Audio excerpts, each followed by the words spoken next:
अल्लाह मिठा तुझे कुदरत जा अजब अजीब नजारा। अल्लाह मिठा तुझे कुदरत जा अजब अजीब नजारा।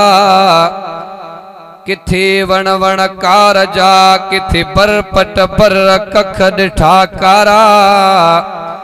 किथे नफरत जा नुकसान डिठम के मोहब्बत जा मारा। रब मिड़नी खे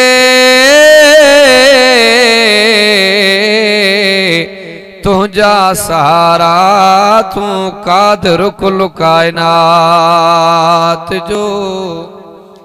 हजारे हस्तियों जमाने में पर मोहम्मद जो न मट भाया।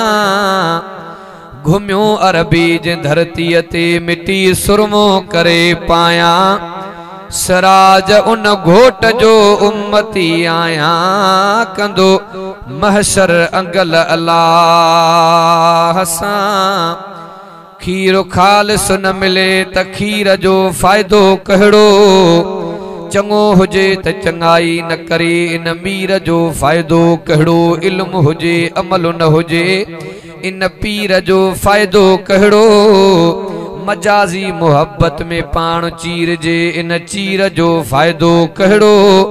बगैर तकबीर जे सीर दिजे इन सीर जो फायदो कहिड़ो। सिराज मुड़स हुजे त मथेर हुजे न त बेज़मीर जो फायदो कहिड़ो। काबिल सदे एहतराम वाजिबुल एहतराम मुझा इंतहाई मोहतरम मुकर्रम मजीद दोस्तों भाइरों बुजुर्गों, माला तबारक व तआला जे कुरान अजीम जा हिकड़ी आयत सगोरी अवां दोस्तन जे खिदमत आलिया जे अंदर तिलावत कई है। दुआई त अल्लाह तबारक व तआला बुधण बुधाइण समझण ए समझाइण खां बाद रब साईं अवाई असां समूरन के कुरान अजीम जे मथां अमल जी तौफीक अता फरमाए। उलमा जी हाज़री अवां दोस्तन जी तशरीफ आवरी दोस्तन जो जानी माली तावन रब साईं पांजे बारगाह इलाही जे अंदर मंजूर ऐं मकबूल फरमाए। यूनिट वधण महर जे तरफा गोड़ शरीफ महर जे अंदर दोस्तन जी मेहनत ऐं कोशिशां अजीम शान पुरवकार तकरीब अल्हम्दुलिल्लाह अज जारी ऐं सारी आ। जिन मुझे भाइरन असांजे जमात जे दोस्तन वरडन बुजुर्गन मेहनत करे कोशिश करे टको टको मेड़े कुरान अजीम जी दीनी इल्मी फिक्री कचहरी एडी सारी सिंगारी आ। अल्लाह तबारक व तआला दोस्तन जे जानी माली तावन के पांजे बारगाह इलाही जे अंदर मंजूर ऐं मकबूल फरमाए। ही जलसो ही प्रोग्राम ही कचहरी आखिर जे निजाज जो सबब ऐं जरियो बनाए। जन दोस्तन प्रोग्राम में जानी या माली सूरत में हिस्सो वरतो आ। अल्लाह तबारक व तआला दोस्तन जे माल में उम्र में जिंदगी में बच्चन में अल्लाह तबारक व तआला बरकत जो फैसलो फरमाए। वरी पांजे वरडन जे इसरार ऐं हुकूमत पांजे हिन पाड़े जे प्रोग्राम में रब साईं अचण जो मौको ऐं सरब नसीब फरमायो आ। मां भी कुरान अजीम ऐं जनाब रसूलुल्लाह सल्लल्लाहु अलैहि वसल्लम जे हदीस जी रोशनी में चंद गालियों समझाइण जे लाए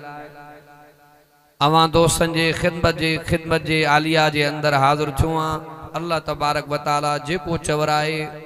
रब साईं मूंखे भी अमल जी तौफीक अता फरमाए। अल्लाह अवां के भी अमल वारो बनाए। अवां जे आडो जेका मां आज सगोरी तिलावत कई आ इन आयत जे अंदर अल्लाह तबारक व तआला पांजे कुरान के चैन लकबन सां नवाज़ियो आ।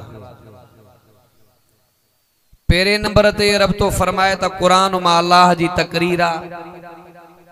कुरान मां अल्लाह जो वाइज़ नसीहत आ। बे नंबर ते रब तो फरमाए त मुंहिंजो कुरान सीनन जे बीमारन खां भी शिफा है। टे नंबर ते अल्लाह तो फरमाए त मां रब जो कुरान हिदायत भी है। चौथे नंबर ते रब तो फरमाए त कुरान मां अल्लाह जी रहमत भी है। 4 लक़ब दौरे हाज़िर जा हालात अवां असांजे आडो आइन। हर जगह ते अवां निहारींदो चारों तरफ अफरा तफरिया, झेड़ा झगड़ा, कबायली मसला, बदमाशी, उरियानी, बेचैनी, बेकरारी उरूज ते आ। को ॾींहुं वांदो नाहे जो आए ॾींहुं ज़ुल्म कोने। सोशल मीडिया जो दौर आ, तव्हां मोबाइल ते निहारियो ज़ुल्म ही ज़ुल्म आ। मां हिकिड़ो मिसाल लींदो आहियां। पुराणे दौर जे अंदर वॾा भी वेठा हो, मुंहिंजा मोसन वेठा हो, अशिन ॾाढ़नि वारा। पुराणे दौर जे अंदर दीनदारनि जी, आलमनि जी, वॾनि जी, चङनि जी, मोसननि जी जैसा नंग हूंदा हा उन जी इज्जत हुई। पर हाणे अबा उहा लज उहा अखियुनि मां हया निकिरी वियो आहे। को ज़मानो हो इमामुल अंबिया मुहम्मद मुस्तफ़ा सल्लल्लाहु अलैहि वसल्लम जे दौर खां पहिरियां भी इहे ही हालात आ जेके अॼु हलनि पिया। हिनी टाइम ॾिठो वञे त प्रोग्राम भी घणा थियनि पिया, दीनी इल्म जो उरूज भी आ, इदारा मदरसा भी माशाअल्लाह, पर तॾहिं भी बेहयाई आम आ। इमामुल अंबिया मुहम्मद मुस्तफ़ा सल्लल्लाहु अलैहि वसल्लम जे दौरे हाज़िर खां पहिरियां भी इहे ही हालात आ। शिरक, कुफर, जुल्म, बरबरियत, सालन जा साल कबायली झेड़ा हलंदा हा। ए हाणे भी सेम उहे ही हालात हैं। पर हिकड़ो दौर आयो जो बेहयाई जो खात्मो थियो, कबायली झेड़ा खत्म थिया, बरबरियत, डाड, जबर, जुल्म खत्म थियो। हाणे भी अवाई असां सब इहो ही चाहूं था त ही डाड, जबर, कबायली मसला, झेड़ा झगड़ा, फितना फसाद खत्म थियन ता त अवाई असां जी अमन वारी सुहिणी ऐं सुठी जिंदगी गुज़रे। हाणे ॾिसणो आ त इन शइ खे खत्म कीअं कजे। नबी साईं जे ज़माने खां पहिरियां इहे हालात, वरी अहिड़ो दौर आयो त अमुन ही अमुन।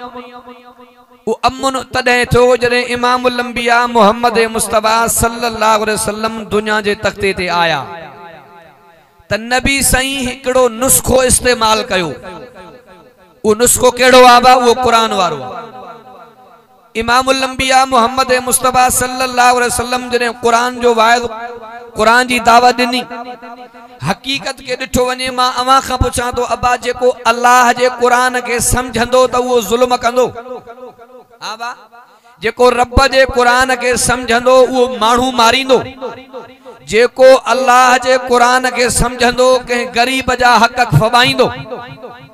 हकीकत के ॾिठो वञे तव्हां असां मुसलमान त आहियूं पर अवां असां कुरान के समझो समझो नाए। तव्हां असांजे जिंदगी में तब्दीली तॾहिं ईंदी,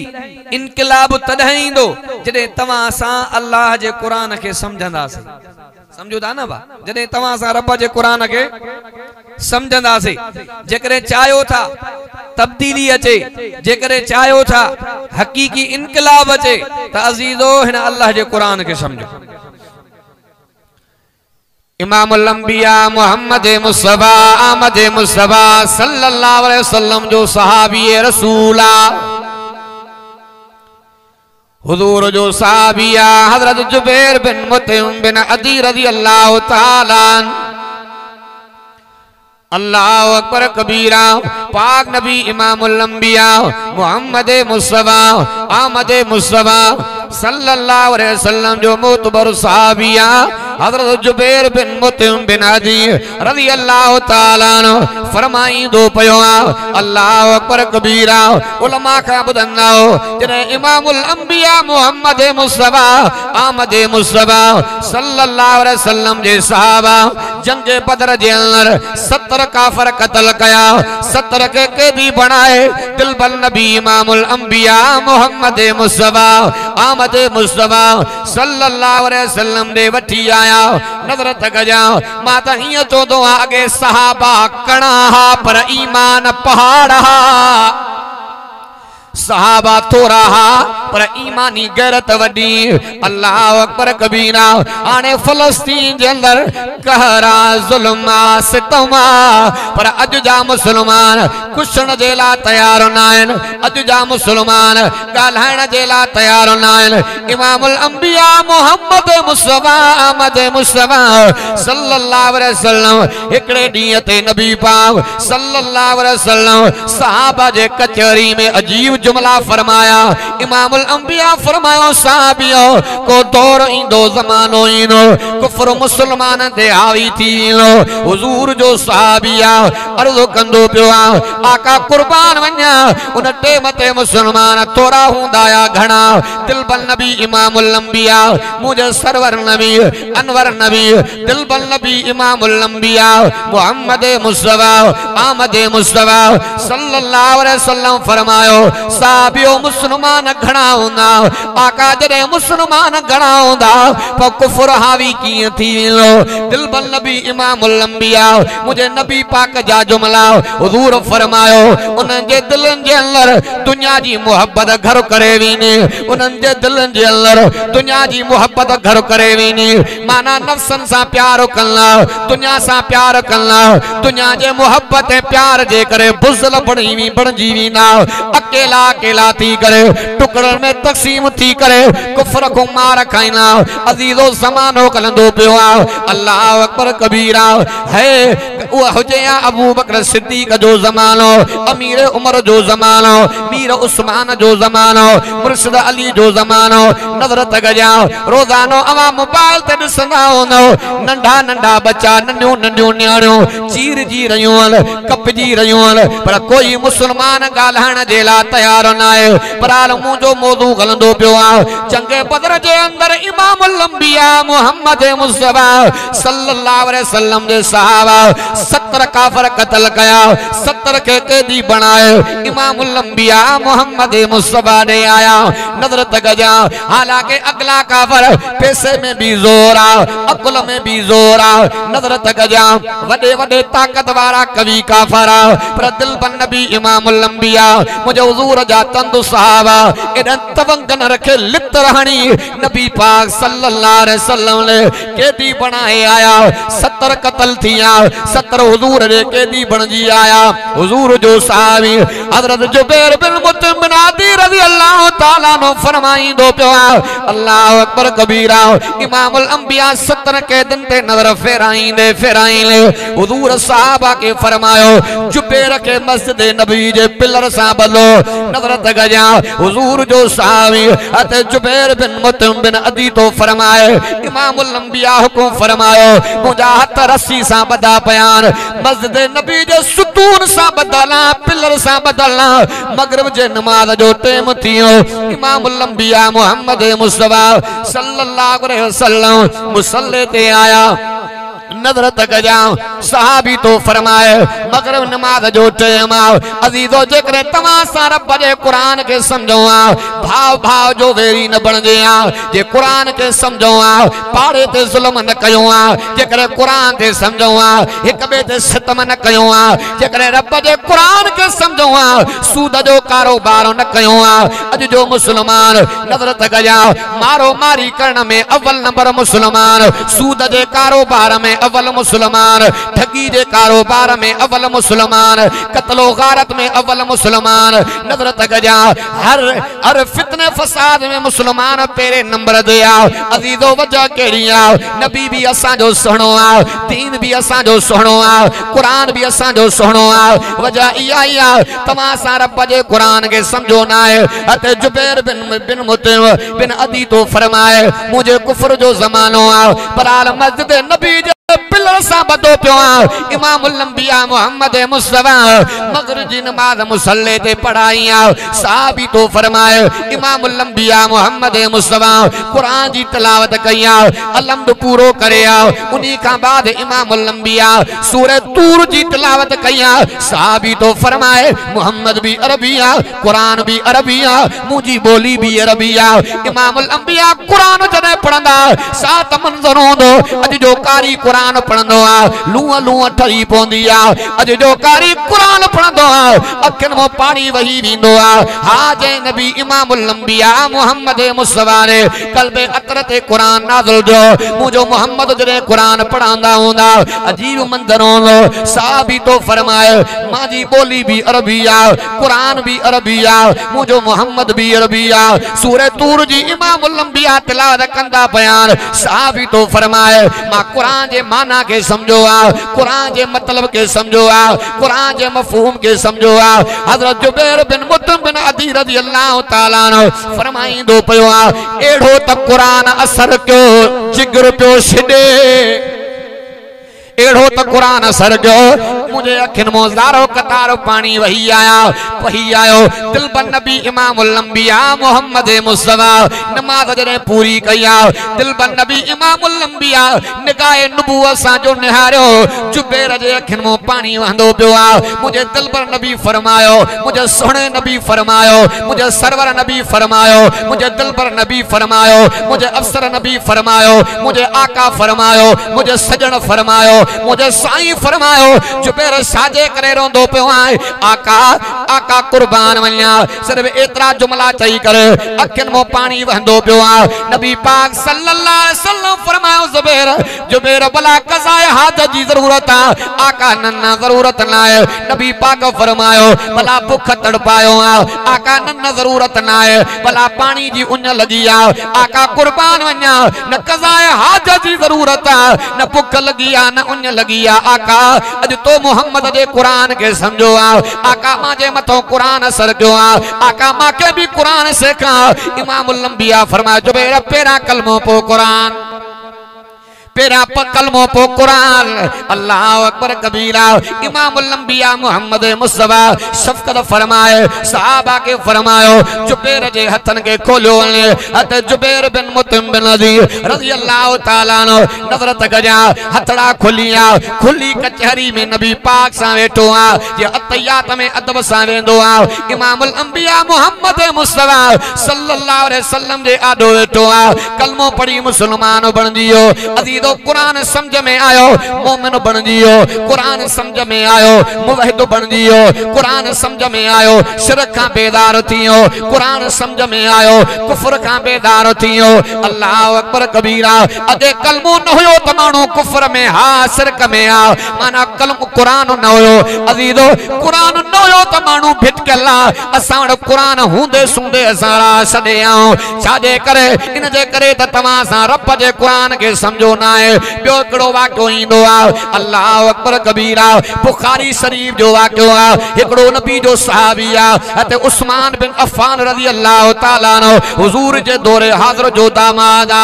ए बियो सहाबी आ बुखारी शरीफ जो वाक्यो आ उस्मान बिन मज़ऊन रज़ी अल्लाह तआला अन्हु नबी पाक जो नाम्यारो सहाबी आ मोतबर सहाबी आ अते उस्मान बिन मज़ऊन वाक्यो पाण बयान कंदो पियो आ मुजो कुफर जो ज़मानो आ गाल कुरान जे समझण ते आई तमा अर्ज़ कया उस्मान बिन मज़ऊन तो फरमाए मां भी रस्ते जामी दो पियो आ इमामुल अंबिया पांजे जमा सा गदन साहबा सा गलन इमामुल अंबिया मां महबूब मोहम्मद जे आडो गुजरियो आ नबी पाक हथ के पकड़ियो आ उस्मान काडे वींदो पियो आ सही दुनिया जो कमकार आ हुजूर फरमायो उस्मान करे मां मोहम्मद सा भी वेंदो कर मां मोहम्मद सा भी गालाए मां मोहम्मद सा भी कचहरी कर सही मां तमा जे नकल में के कबूलियो आ न कुरान इंदो आ अल्लाह अकबर कबीरा उस्मान तो फरमाए मां अन्या मोहम्मद जो कलमो तको न पढ़ियो आ माके कुरान जी खबर ना है कलमे जी खबर ना है मां साईं सा वेठो आ त मोहम्मद सा कचहरी कया कुफर जो जमानो आ एतरे देर अते उस्मान बिन मज़ऊन रज़ी अल्लाह तआला अन्हु फरमाइंदो पियो आ मुझे नबी पाक सल्लल्लाहु अलैहि वसल्लम ने पेशानी मुबारक ते पत्थर आयो एतरे कदर जो मुझा साईं पानी बणजी आ अते उस्मान चोंदो पियो आ आका अमा जी तबियत सही ना है लगे तो अमा जो माहौल ठीक ना है तमाजे तबियत में खुशी ना है दिल बन नबी इमामुल अंबिया मुझे रब रसूलुल्लाह फरमा उस्मान नन्ना ना एड़ी गाल ना है मां महबूब मोहम्मद के कोई बुखार ना है काई तकलीफ ना है काई अजियत ना है आका तमाजे पेशानी मां पानी वंदो पियो आ नबी पाक फरमा उस्मान जने मां मोहम्मद जे मथा वही इंदी आ कुरान नाज़िल थींदो आ मुझे पेशानी मां पगड़ वही पौंदो आ पानी वही पौंदो आ एडी तकलीफ वेंदी आ अल्लाह अकबर कबीरा हजरत उस्मान बिन मज़ून रज़ी अल्लाह ताला न अर्ज़ कंदो पियो आ मोहम्मद जे कुरान दे करे तो को पगड़ निकरी पौंदो आ जे कुरान दे करे तो के एडी तकलीफ वेंदी आ यो कुरान द बुधाए अल्लाह अकबर कबीरा तो उस्मान बिन मज़ून तो फरमाए उन टेम ते सूरह नहल जूं कुल आयतों नबी पाक दे नाज़िल थियो अल्लाह अकबर कबीरा इमामुल अंबिया मोहम्मद मुस्तफा वो आयतों जो तिलावत कयो तो उस्मान बिन मज़ून रोई वेई नबी पाक सल्लल्लाहु अलैहि वसल्लम जे दामन में किरी वियो आका मां त कुरान पेरो मर्तबा बुधो आ तमाजे कुरान में चसा कुरान में मज़ो आ कुरान में सुरूर आ न जे करे मां ही जुमला जरूर चोंदो आ इज्जत कुरान में आ अजमत कुरान में आ बरकत कुरान में आ रहमत कुरान में आ वहदत कुरान में आ शरीयत कुरान में आ सदाकत कुरान में आ अदालत कुरान में आ सखावत कुरान में आ शुजाअत कुरान में आ रहमत कुरान में आ बरकत कुरान में आ तो जन्नत भी कुरान में आ जन्नत भी कुरान में आ सियाणनि जी चवणी आ यारो कजे त वफा वारो दुनिया जे यार जी यारी दुनिया में रहजी वई दुनिया में रहजी वनी कादे आ अमा जे गोठ जा वरड़ा जन ये तवा जो जगहूं बनायो जन तवा जो ये जमीन जा टुकड़ा आबाद कया अजीजो वारो हर को वारो वजाए वीनो कादे आ उहे जवान जेके कपड़न ते मिट्टी बर्दाश्त न कना कादे आ उहे जवान कादे आ उहे कोंदर निकरंदा इस्तापन दे शहरन में वडा इस्तकबाल थीना मण मिट्टी जा पयान कोई पुछण जे ला तैयार ना है ये जुमला चवंदा से मुझो फलाणो पुट वडो मेहनती आ वडी रहाई वारो आ सत ॾाढ़ियूं मुझे पुट के सलाम कंदियूं कादे आ उहे जवान से मुझे पुट जे करे कारोबार कोन हलंदो जमीन आबाद न थींदे कारोबार हलंदो पियो आ जमीन आबाद थींदी पई आ है पर उहे जवान नजर कोन आया कि अल्लाह वारे अजीब जुमला चया अल्लाह अकबर कबीरा अजीब जुमला चया वाह जा जुमला चया मुखा भेनर इहो न पुछो झांगिन जूं झूंगारूं भेनर मुंह खान पुछो झांगिन जूं झूंगारूं झांगिन जूं झूंगारूं झांगिन जूं झूंगारूं वया ते सुसदे अलमारूं भेनर मुंह खान पुछो झांगिन जूं झूंगारूं भेनर मुंह खान पुछो झांगिन जूं झूंगारूं गॾु वेही जन खाधो छा त उहे वेला गॾु वेही हिक पिड़ ते गॾु खाधो छा त उहे वेला पोख पोखाईअ जेटे मंदर मोहब्बत जा मेला कम कंदे हिक ॿिए सां कम कंदे हिक ॿिए सां वहंदा वांगारूं भेनर मुंह खान पुछो झांगिन जूं झूंगारूं काॾे आ उहे जवान कम अचण वारी हस्ती रब जो क़ुरान कम अचण वारी हस्ती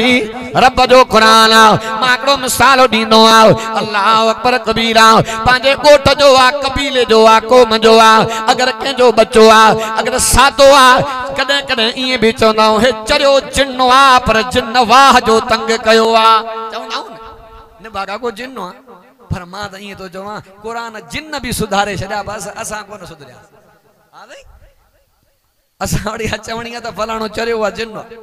पर कुरान जिन भी सुधारे छड़िया सूरह जिन भी कुरान में आ वाक़ियो उलमा का ॿुधंदा हो अल्लाह अकबर कबीरा स्याए सिद्ध जे किताबन में ये रिवायतूं आके मिलनियो जॾहिं इमामुल अंबिया मोहम्मद मुस्तफा सल्लल्लाहु अलैहि वसल्लम दुनिया जे तख्ते ते आया त जिन्ननि जो मथे वञणो बंदि थी वियो पाण में प्रोग्राम आ मीटिंग आ जे असांजो मथे वञणो बंदि थी वियो आहे को त वाक़ियो थियो आहे का त हस्ती आहे मां वाक़िए जी तफ़सील में कोन पियो वञा इहे रिवायतूं आगे बुखारी शरीफ जे अंदर मुस्लिम शरीफ जे अंदर, निसाई शरीफ जे अंदर ये तवा के गालियों मिलनियो। अल्लाह अकबर कबीरा। इमामुल अंबिया मोहम्मद मुस्तफा सल्लल्लाहु अलैहि वसल्लम वादी नखला जे अंदर फज्र जी नमाज में कुरान जी तिलावत कया। नजर तक जा जैके बिन पासन नो पहाड़ सजे खबे दो उनके वादी चबो आ। नजर तक जा माना खजन वारी वादी आ। इमामुल अंबिया मोहम्मद मुस्तफा सल्लल्लाहु अलैहि वसल्लम फज्र वारी नमाज में कुरान जी तिलावत कया। रिवायत में दो आ त नव जन्नल भी करे मोहम्मद जो कुरान बुधो आ। कुरान बुधदे बदले एड़ो त असल थियो। उतो जने वया इमामुल अंबिया मोहम्मद मुस्तफा सल्लल्लाहु अलैहि वसल्लम जिन नजरे मोटी आया पांचन के चौंदा प्यान फकालू इन्ना समेना कुरान अजबा। चौंदा प्यान असा अजीब कुरान बुधो आ। सिद्धो रस्तो रसींदो पियो आ कुरान। हिदायत वारो रस्तो रसींदो पियो आ कुरान। रिवायत ईंदो आ नवन जिन्नन जे मेहनत सां 300 जिन्न मुसलमान बणजी आ। माना जिन्न कुरान बुधी सुधरी आ पर असा कोन पिया सुधर। हकीकत आ के ना बा आ दई चला अल्लाह तबारक व तआला तौफीक दे त रब जे कुरान के समझो। अल्लाह अकबर कबीरा। इज्जत भी कुरान में आओ, अजमत भी कुरान में आओ। अमीर उमर तो फरमाए मां जो जरे कुफर जो जमानो आ मां के खबर ही ना है त इज्जत भी कैसे थींदी आ। हजरत अमीर उमर तो फरमाए जने मां नबी पाक जो कलमो पढ़ियो आ कुरान के समझी करे अमल कयो। अमीर उमर तो फरमाए रब इज्जतुन जा ताज पहराए सजा। इज्जत भी कुरान में आ। इज्जत बा रब जे कुरान में आ। वाक्यो इंदो आ अमीर उमर जो जमानो आ। हजरत उमर जो जमानो आ। नजर तक जाओ अल्लाह अकबर कबीरा। ते मते मक्के जो गवर्नर आ हते नाफे इब्ने हारिस रज़ी अल्लाह तआला अन्हु हुजूर जो सहाबी आ। अमीर उमर जो जमानो आ। मक्के जे गवर्नर ने खत लिखो आ पैगाम मोकलियो आ। अमीर उमर फरमायो हुकूमत जे काबीना जो शूरा जो इजलास आ मीटिंग जो प्रोग्राम आ खुली कचहरी आ। तू भी मक्के जो गवर्नर आ ओहदेदार आ तोखे भी शिरकत करनी आ। हते नाफे इब्ने हारिस रज़ी अल्लाह तआला अन्हु मक्के जा कुछ मानू घुराया चोंदो पियो आ कुछ टेम जे लाए आरजी इमारत मक्के जे हवाले कया। अमीर उमर पियो पैगाम मोकलियो आ खबर ना है अलाए महीनो भी लगी सगंदो आ छो त रोड रस्तन जी सहूलत कोन है। गुरबत जो जमानो आ गाड़ी जी सहूलत ना है। नजर तक जा हुजूर जो साहबी चोंदो पियो आ महीनो लगे कबर ना है पलगन पतो ना है मौत मुलाकात भी मतो आ। आरजी ते मजे लाए मां गवर्नरी के जे हवाले कया। अल्लाह अकबर कबीरा। बराल मक्के जो नौकरा गुलाम आ अब्दुर्रहमान ते जो नालो आ। मक्के जो कुछ ते मजे लाए गवर्नर बनाए। अमीर उमर दे नाफे इब्ने हारिस आयो। अमीर उमर पुछंदो पियो आ दे त हवाल ए नाफे इब्ने हारिस मां के ॿुधा त सही मक्के जो गवर्नर के बनाया आ से अब्दुर्रहमान के बनायो आ। उमर कावड़ में आयो जज्बात में आयो ए नाफे तो के मक्के में बया मानू ही कोन मिलया एक गुलाम के नौकर गे मक्के जो तू गवर्नर बनायो आ। अल्लाह अकबर कबीरा। इन में कमाल केड़ो आ हुस्नो जमालो केड़ो आ सिफत केड़ी आ अदा केड़ी आ। नजर तक जा हते नाफे इब्ने हारिस चोंदो पियो आ सही बी त माके खबर ना है इन्नहु कारी बि किताबिल्लाह।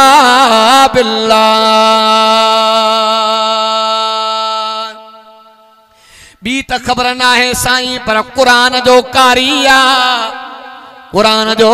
हाफिज कारिया आए त मक्के जो नौकर मक्के जो गुलाम पर कुरान जे करे मक्के जो गवर्नर बणियो बीठो आ। आए त मक्के जो खादिम आए त मक्के में नौकर आए त नौकर ऐं गुलाम कुरान जे करे गवर्नर बणजियो। अल्लाह अकबर कबीरा। अञा अवां खे ॿुधाया पैसे में इज्जत ना है दौलत में इज्जत ना है जेवड़ धंधो वॾो आ उन में दिली इज्जत ना है कारोबारी केॾो बि हुजे उन में एतिरी इज्जत ना है जेका कुरान कुरान वारे जी इज्जत आ एकड़ो वाक्यो इंदो आ नजर तक जा एकड़ो कबीलो आ दिलबल नबी इमामुल अंबिया मोहम्मद मुस्तफा रे सजो गोठ जो गोठ आयो सारो कबीलो हुजूर जे हथ दे बैयत करे मुसलमान बन जिया अरसो गुजरो ज़मानो गुजरो नजर तक जा गाल ते झेड़ो थी पयो हो पाड़े वारा चौंदा प्यान से मस्जिद में खतीब असा जो बहनो हो चौंदा प्यान इमाम असा जो थीनो हिकड़ा चौंदा प्यान इमाम असा जो थीनो गोठ में फितनो थी पियो फसाद थी पियो तनाज़ो खड़ो थी पियो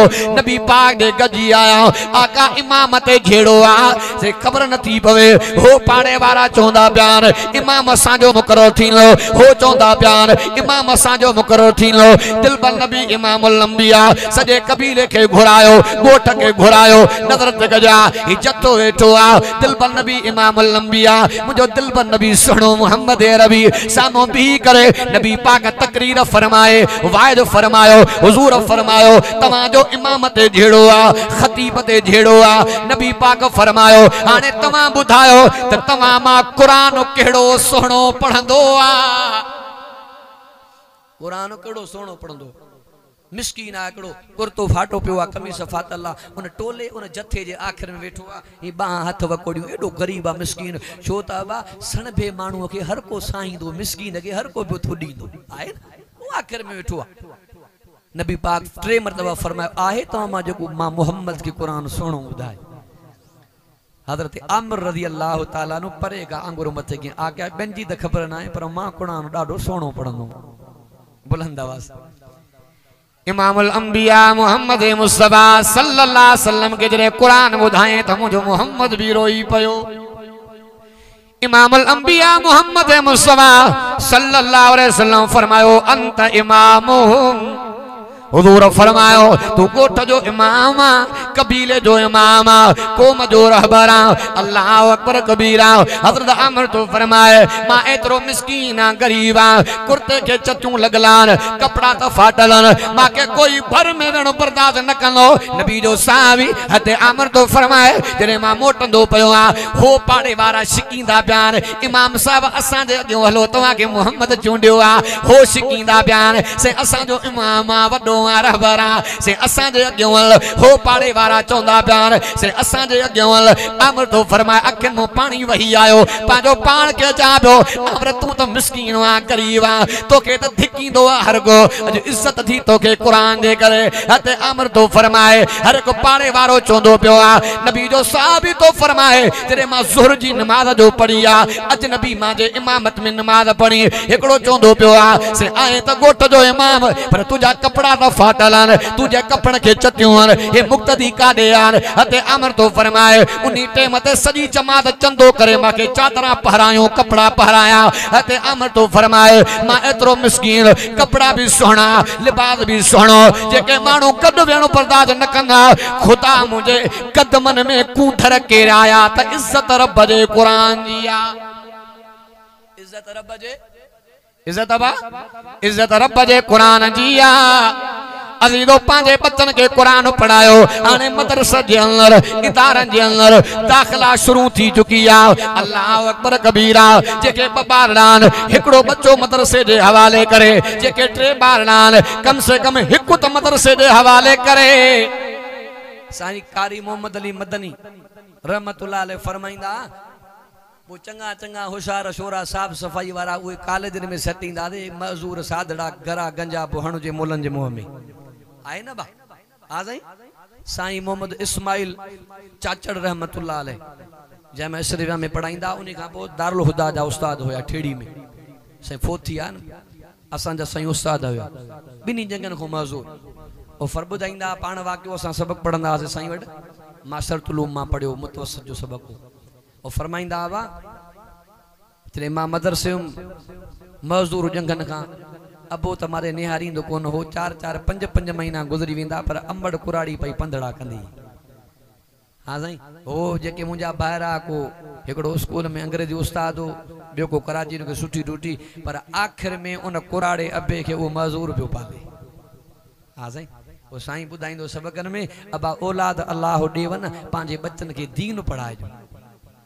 साईं जो पी भी उते वेंदो सबक साईं पढ़ाईंदो चवंदो अबा रब औलाद देव न पंहिंजे बच्चन के हाफ़िज़ आलिम बनाइजो हो पुट पढ़ाया फर्मा बदार आहिनि पर जेका ख़िदमत हिन क़ुरान वारे कई आहे उन्हनि मुंहिंजो हक़ अदा न कयो।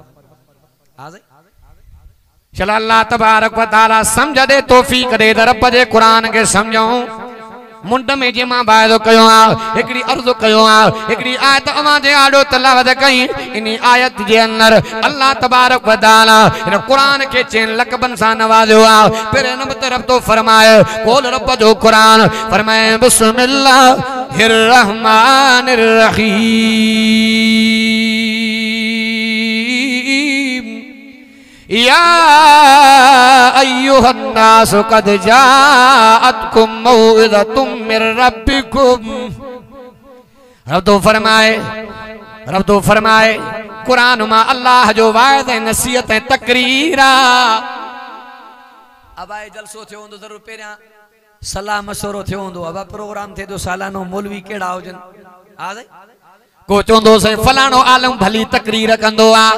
भलो वायद कंदो आ हर कजी पांजी पसंद आ अल्लाह तबारक व तआला हर कजे ज़बान में पांजो लुत्फ रखियो आ हर कजे ज़बान में पांजो करार आ हर कजे ज़बान में पांजी फसाहत ऐं बलागत आ को चोंदो फलाणो आलम होजे को चोंदो फलाणो बुजुर्ग होजे वाह जी तकरीर कंदो आ वाह जो वायद समझाईंदो आ मां अवां का पुछांदो केडो भी तकरीरी वडो आ पर रब जे वायद खो वडो केजो वायद तकरीर आ तकरीर अब बुधऊं त मकसद चाहे त अमल क्यों समझूं न रब जे कुरान ऐ बे नंबर ते रब तो कुरान में फरमाए वशिफाउल लिमा फिस सुदूर।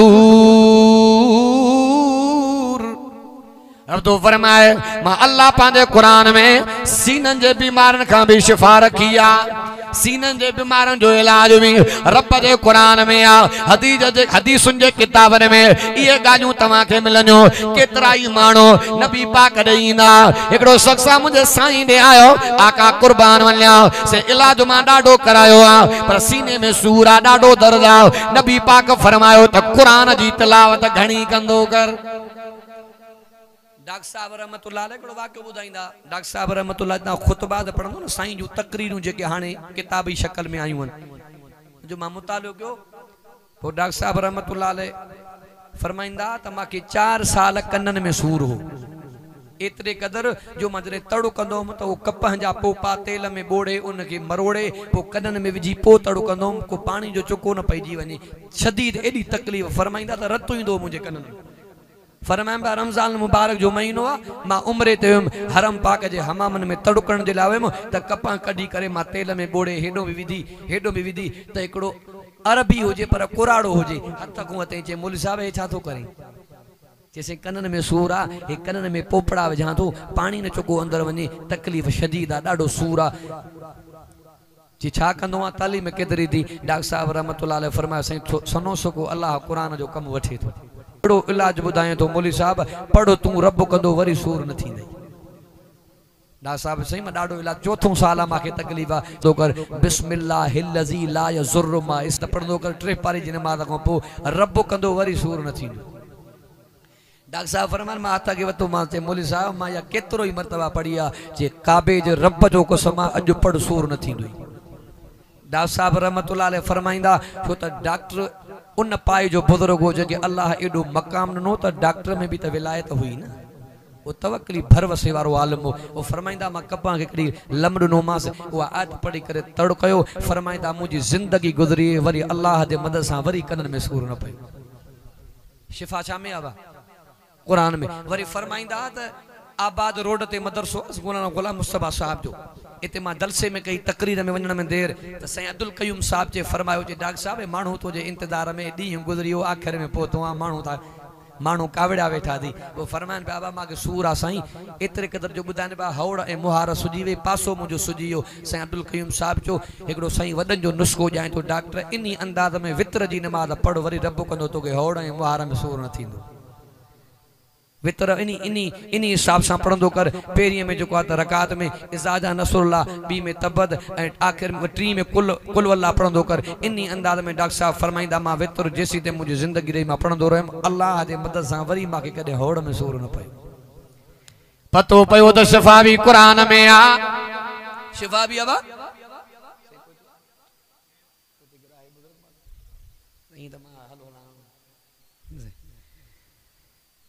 अजीज दोस्तों भाइयों बुजुर्गो तव्हां असांजे मथां रब जे कुरान जा भी हक़ नज़र त गजाओ। पहिरियों पहिरियों रब जे कुरान जो हक़ इहो आहे तव्हां असांखे ईमान बनाइणो आहे। ईमान बिल कुरान, हे रब जो कुरान मुबारक किताब आहे। रब जो कुरान मंज़िल मिनल्लाह किताब आहे। हे रब जो कुरान मुबारक किताब आहे। रब जो कुरान मंज़िल मिनल्लाह किताब आहे। अल्लाह जो कुरान आलमगीर किताब आहे। रब करीम सां ॻाल्हाइण जो ज़रियो भी कुरान आहे। मां हिकिड़े बुज़ुर्ग जो पढ़े में के किताब में त जेके बच्चा मदरसे छॾियो था न उन जी जजी ख़िदमत कंदो जेको त उन जे घर में रिज़्क़ माल में अञा बरकत थींदी। जेके तव्हांजा बच्चा पढ़नि था न मदरसे उन जे मथां दिलि खोले तावन कंदा कयो। असां स्कूल वारे ॿार ते महिनत कंदासीं बाक़ी लम थम ते पोइ मदरसे जे तालिब खे पढ़ाईंदा आहियूं। ईअं न कयो। अल्लाह ॾेव त पंहिंजे घर वारनि जी दिलि खोले ख़िदमत कंदा कयो। अबा इहो सदके जो सवाब अञा बरकत थींदी। हिकिड़ो मूंखे मिसाल यादि आयो। हिकिड़ी माई कंहिं जॻह ते वई पढ़ण जी, पोइ महीनो ॾेढ गुज़रियो उनजो पीउ वियो चए अम्मा ॾे ख़बर भला हाणे त माहौल ठीकु आहे को हाल वाल दिलि चयो त धीअ खां वठी अचां। चए अबा माहौल त ठीकु आहे पर हिन घर जे हिकिड़े शेड्यूल मां ॾाढो फाथी आहे। सम्झो था हर हिक जा पंहिंजा शेड्यूल आहिनि। चए कहिड़ी? चए साईं अबा शेड्यूल इहो आहे त महीनो हिन घर में सांदे दाल पचंदी आहे। सम्झो था न बा छा महीनो दाल पचंदी आहे। सोरे खे चई चई थकी आहियां। जे चुप कर रहणो थी रहो त न त असांजे घर जो इहो पुराणो वॾनि खां वॾी शेड्यूल आहे। सम्झो था न। हुन चयो अम्मा हाणे हीअं करे हिकु ॾींहुं दाल पचाए पोइ मूंखे ॾे दावत त मां तोखे इहो घर सुधारे ॾियां। सम्झो था न भाउ। चए इहो वरी कीअं? चए भला हिन में बि का हिकमत आहे। दाल तयारु थी वई पीउ खे ॾिनई दावत। सोरे खे चई मां अबे खे दावत ॾियां। अम्मा ठीकु आहे छो न। चए तुंहिंजो पीउ आहे वाल साहब आहे। ॻाल्हि आई सखावत थी। पोइ जॾहिं हुनजो पीउ जो पोतो त धीअ खे चई छॾियो त न भाॼी में विझजांइ नशो। हा बा हाणे वेतर दाल नशो जो आयो त सभई सुम्ही पिया। ॻाल्हि सम्झो था न। हो जो आयो चए हाणे चङो हिकिड़ो बाठो मूंखे हथ करे त सभिनी खे तलड़नि था वठां। वारे वारे ते सभिनी खे कुटियईं। पोइ जॾहिं हुनजो सहुरो जेको हुनजे धीअ जो हुयो उनखे टेक जे पिलर सां ॿधईं। वरी हुनखे खुमार वरी वरी ॿ टे वरी पासनि जा भीड़ेसि। चए मूंखे सूर थो थिए। चए निबागा तूं मरी वियो आहीं। चए मां जागां थो। चए मरी वियो आहीं मां अलाह जो मलाइक हे शेड्यूल जा पादर थी। सम्झो सम्झो था न भाउ। जॾहिं होश में आयो ॾींहुं ॿ गुज़रियो ॿिए ॾींहं ते नुंहं खे चए पियो चए अम्मा भाॼी पचाए त पुछा कजांइ तकड़ न कजांइ। चए छो?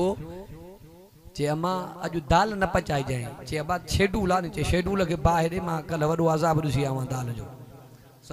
सम्झो था न भाउ। त रब ॾे त एतिरी बि माना जेको आहे त बखीली चङी न आहे। अलाह ॾे त घर जी घर वारनि जी रब ॾे त ख़िदमत कयो। को खणी त कोन वेंदो न। बराबरि पहिरें नंबर ते रब जे कुरान जो हक़ इहो आहे त ईमान बिल कुरान ईमान बनाइणो आहे त अल्लाह जो कुरान सचो किताब आहे। रब जो कुरान मुक़द्दस किताब आहे। ये कुरान किताबुल्लाह भी आहे त कलामुल्लाह भी आहे। छाजे करे अल्लाह तबारक व तआला ॿियनि किताबनि जी तिलावत कोन कई आहे। रब कुरान जी पाण तिलावत कई आहे। ये कुरान किताबुल्लाह भी आहे त कलामुल्लाह भी आहे। जॾहिं अल्लाह तबारक व तआला इन कुरान जी तिलावत कई आहे मलाइक चवंदा पिया आहिनि उहा क़ौम नसीबनि वारे उहे माण्हू भागनि वारा जंहिंजे पुखे में उहो किताब ईंदो उहो कुरान ईंदो जेको अल्लाह पाण पढ़ियो आहे। उहा भागन वारी नसीबन वारी क़ौम ही आहे। पर असां पाण बदनसीब।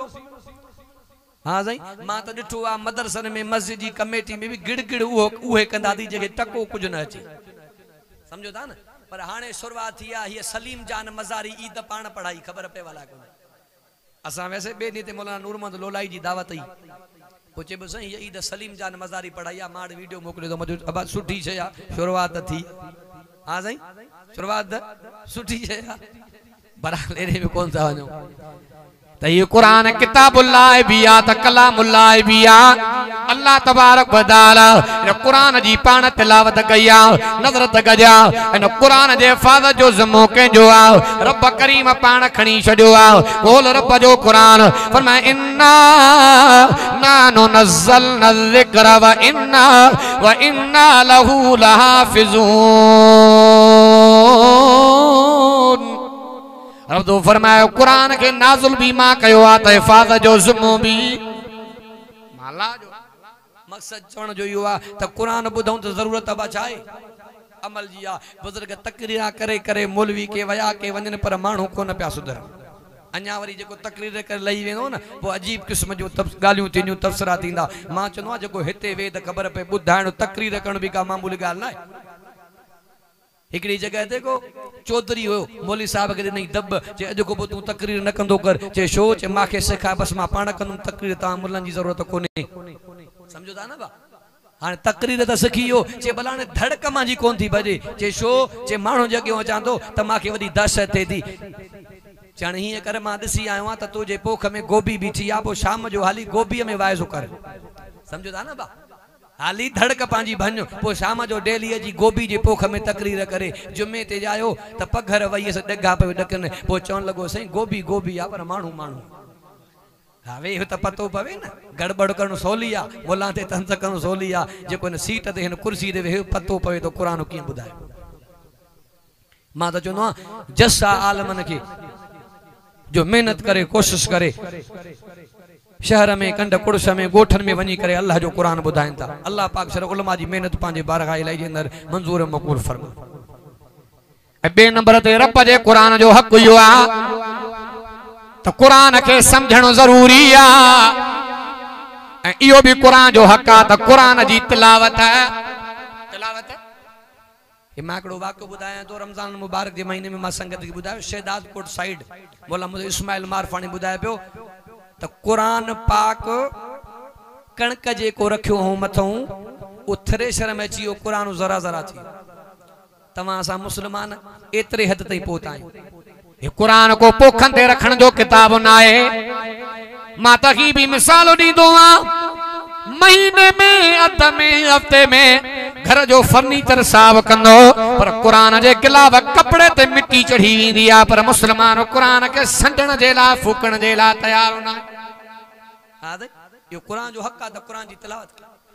जनाब अबू बकर सिद्दीक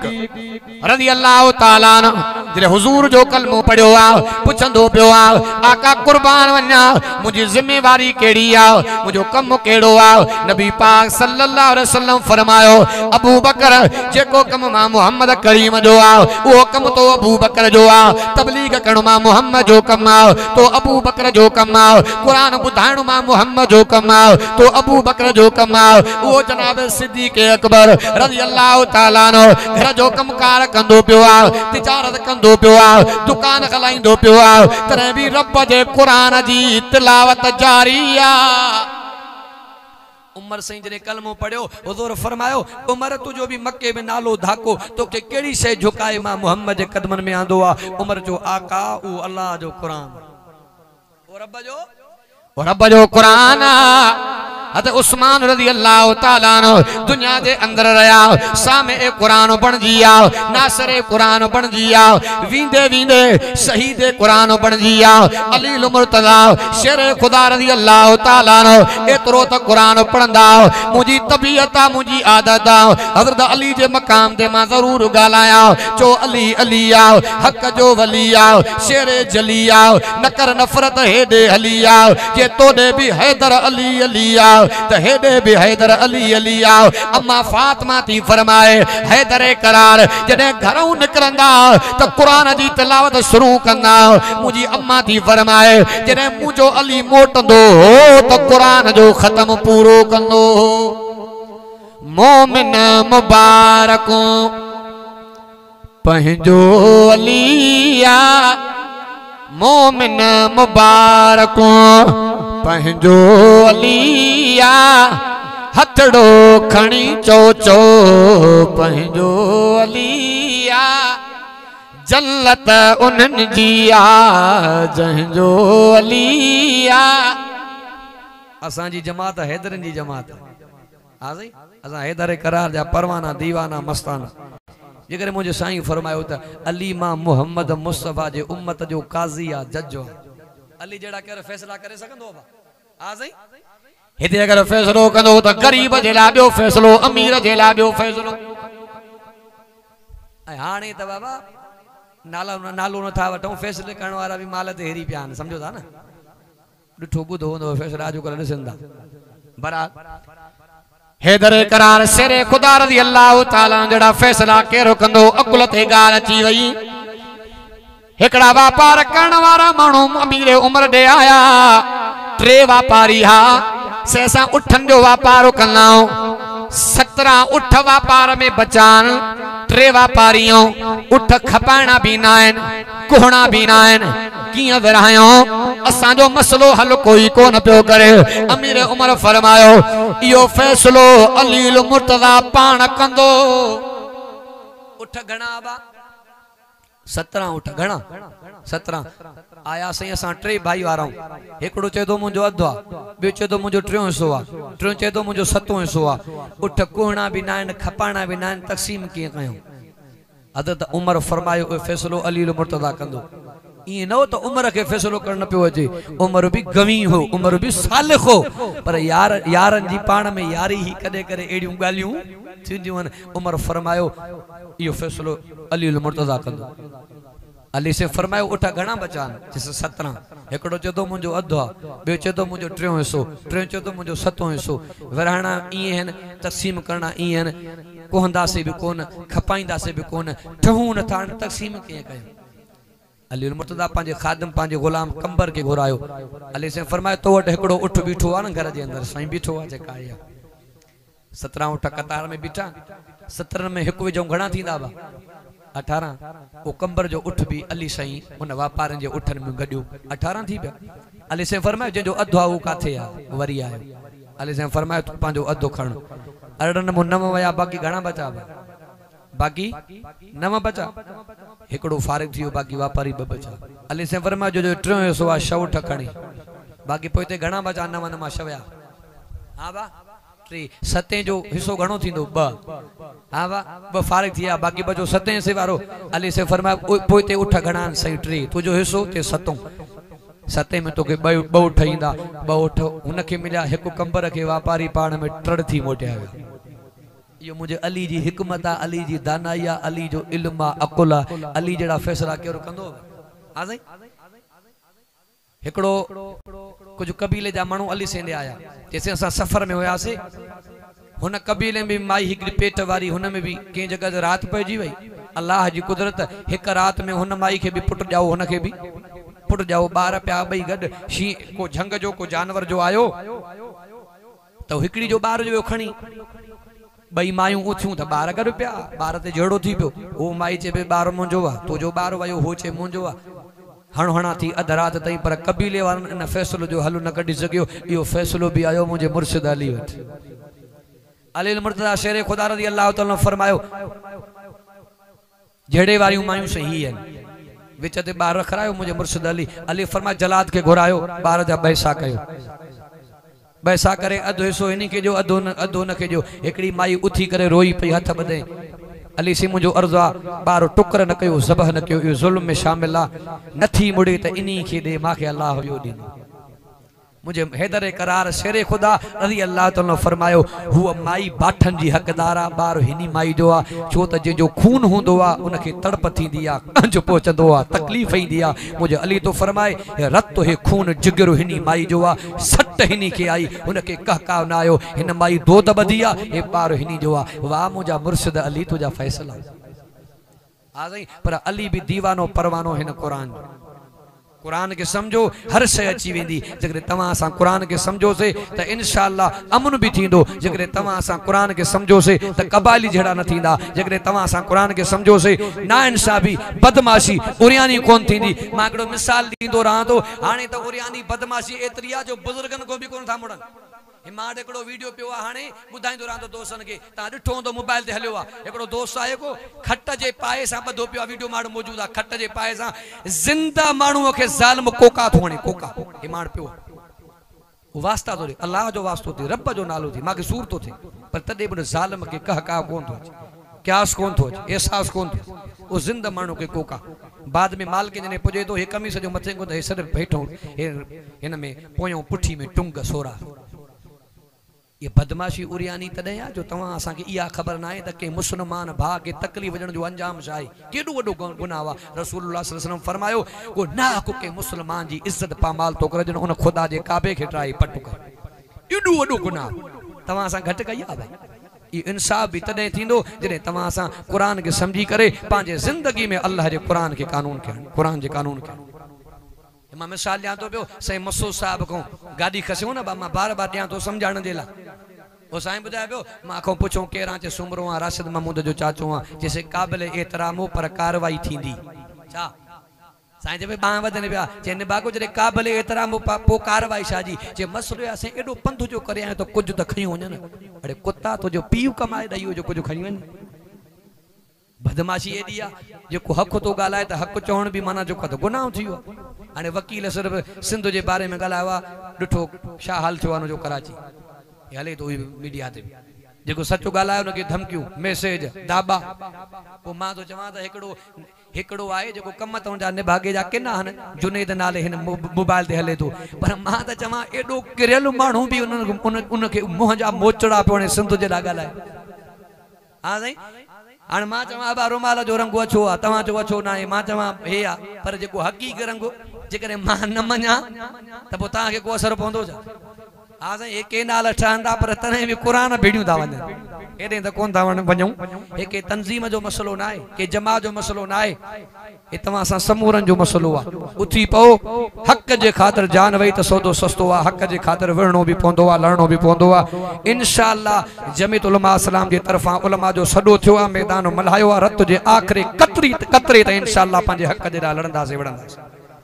ही हिंद नाहे सिंध आहे सिंध मुंहिंजो साहो आहे ही हिंद नाहे सिंध आहे सिंध मुंहिंजो साहो आहे सिंध मुंहिंजो साहो आहे सिंध मुंहिंजो चाहो आहे सिंध जो वाही अलाह आहे इंशाअल्लाह कुरान वारनि जो हक़ जे उलमा जो साथ ॾेई इंशाअल्लाह सिंध सां जन गद्दारी कया उनखे बि मुंहं जा पादर उहे हणंदासीं जो उनजा नसुर यादि रखंदा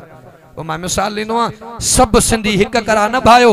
असां कौड़ा त कौड़ा ट्रूह मुक़ाबिलो न करे मिठा त एॾा माखी मुक़ाबिलो न करे सभिनि खे ईअं न सम्झो उहे मुंहं जा पातर खाईंदो जो तव्हांजा नसुल यादि रखंदा इंशाअल्लाह उलमा जे मैदान ते उलमा सां गॾु अची करे इनखे बि मोचड़ा रखबा रत जे आख़िरी कतरे ताईं क़ुरान जे निज़ाम जे लाइ जंग जारी रखंदासीं जेके मां जुमला टूटा फूटा अवां दोस्तनि जे आॾो हिन अज़ीम शान प्रोग्राम में मां ॻाल्हाया अवां ॿुधा अल्लाह तबारक व तआला मुंहिंजो ॿुधाइण तव्हांजो ॿुधण दोस्तनि जो जानी माली तावन पंहिंजे बारगाह इलाही जे अंदरि